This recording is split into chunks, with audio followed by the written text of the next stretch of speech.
स्वागत है दोस्तों आप सभी का फिर से एक नए वीडियो में। दोस्तों आज का ये वीडियो दोस्तों जेक बोर्ड के दोस्तों क्लास 10 के विद्यार्थी के लिए बहुत ही मोस्ट इंपोर्टेंट वीडियो रहने वाला। ठीक है, आज के इस वीडियो में हम लोग हिंदी का जो है बहुत ही मोस्ट इंपोर्टेंट एमसीक्यू क्वेश्चंस को करने वाले हैं, जो आपके दोस्तों 19 फरवरी के पेपर में डायरेक्ट देखने को मिलने वाला है। ठीक है, इसलिए जितना प्रश्न बताएंगे सभी को अच्छी तरह से देखिएगा। चलिए वीडियो को शुरू करते, एक एक प्रश्न दोस्तों आपके एग्जाम में डायरेक्ट देखने को मिलने वाला है।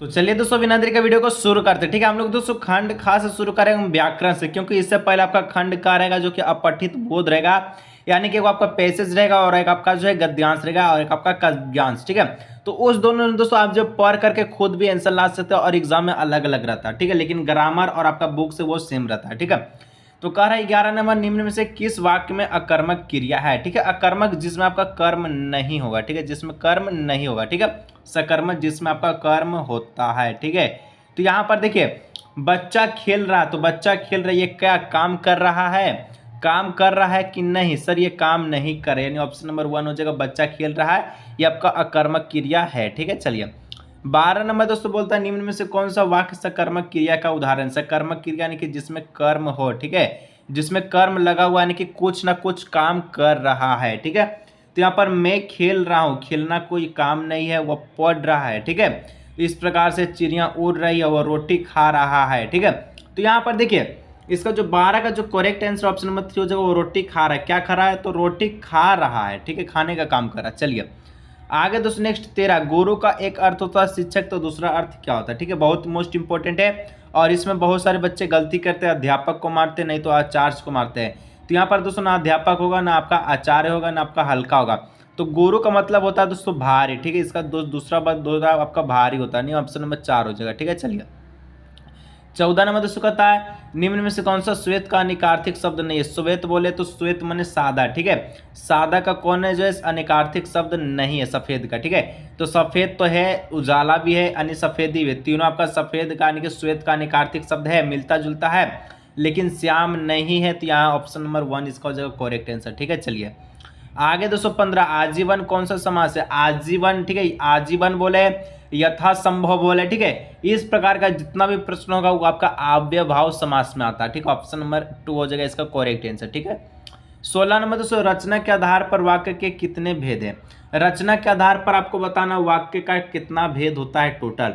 तो रचना के आधार पर क्या 3 भेद होता है, 4 भेद होता है कि 2 भेद होता है कि 5 भेद। तो रचना के आधार पर आपका जो 3 को भेद होता है, तो ऑप्शन नंबर 3, ऑप्शन नंबर 1 हो जाएगा 3 भेद। ठीक है, चलिए 17 दोस्तों, मेरी इच्छा है कि मैं डॉक्टर बनूं, या कौन सा वाक्य, मेरी इच्छा है कि मैं डॉक्टर बनूं। यहाँ पर बीच में आपका की लग रहा है और ये दो सेंटेंसों को मिश्र कर दे रहा है, यानी कि मिला दे रहा है। ठीक है, मेरी इच्छा है ये अलग है, मैं डॉक्टर बनूं ये अलग है, लेकिन ये दोनों के बीच में की का काम कर रहा है। ठीक है, मिलाने का काम कर, यानी ऑप्शन नंबर 4 हो जाएगा मिश्र वाक्य का उदाहरण। ठीक है, चलिए 18 नंबर दोस्तों का था पिताजी के द्वारा अखबार पढ़ाया गया। ठीक है, पढ़ा गया, इनमें से कौन जो वाच्य।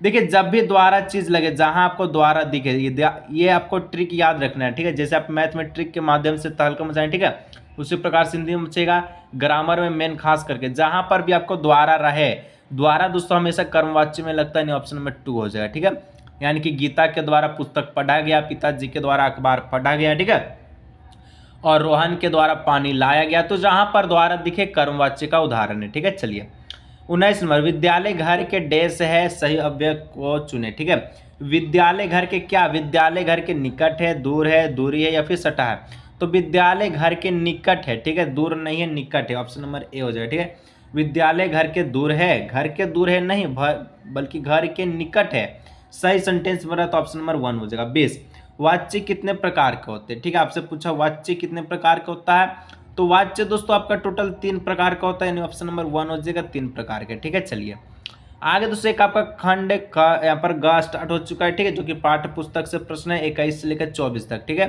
सबसे पहले एक आपका फसल से लिया गया है। फसल क्या है, और तो कुछ नहीं है, वह नदियों के पानी का जादू है, वह हाथों के स्पर्श की महिमा है, का भोले गाले संदली मिट्टी का गुणधर्म है, रूपांतर है सूरज की किरणों का, सिमटा हुआ संकोच है हवा के थिरकन का। इस प्रकार से तो यहाँ पर 21 में पूछा है। उपयुक्त पद्यांश के कवि कौन है। ठीक है, इसका काव्यांश का जो है कवि कौन है। ठीक है, तो यहाँ पर 21 का हो जाएगा ऑप्शन नंबर 2। ठीक है, फसल किसका, तो फसल कविता के कवि नागार्जुन, याद रखिएगा। ठीक है, फसल जो नागार्जुन ने लिखे हैं। ठीक है, चलिए 22, फसल किसका जादू है। तो दोस्तों फसल किसका जादू है, हवा के थिरकन का, सूर्य की किरणों का, नदियों की पानी का, मिट्टी के गुणधर्म का। तो फसल जो है किसका जादू है, ठीक है, तो फसल जो है नदियों का जादू है, ठीक है, फसल नदियों के पानी का जादू, ऑप्शन नंबर 3 हो जाएगा। चलिए नेक्स्ट 223 नंबर का था फसल किसका गुणधर्म है, ठीक है, फसल किसका गुणधर्म है, हवा का, मिश्रित मिट्टी का, ठीक है, जल का या फिर सूर्य का प्रकाश का, ठीक है।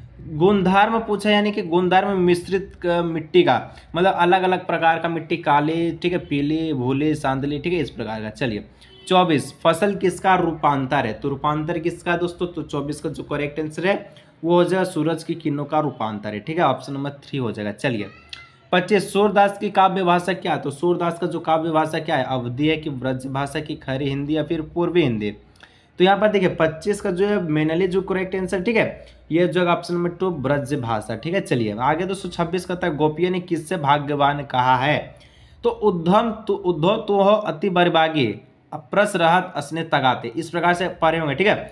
तो उद्धव को क्या कहा है, गोपिया तुम बहुत ही भाग्यवान हो, ठीक है, इस प्रकार से। चलिए आगे 227 का था उत्साह कविता में कवि ने किसे गरजने को कहा है, तो उत्साह कविता में दोस्तों कवि ने आकाश को गरजने को कहा है, बादल को, आंधी को या फिर सागर को, ठीक है। तो 27 का जो करेक्ट ऑप्शन है ये आप सभी का ऑप्शन नंबर 2 हो जाएगा, बादल को गरजने को कहा गया है।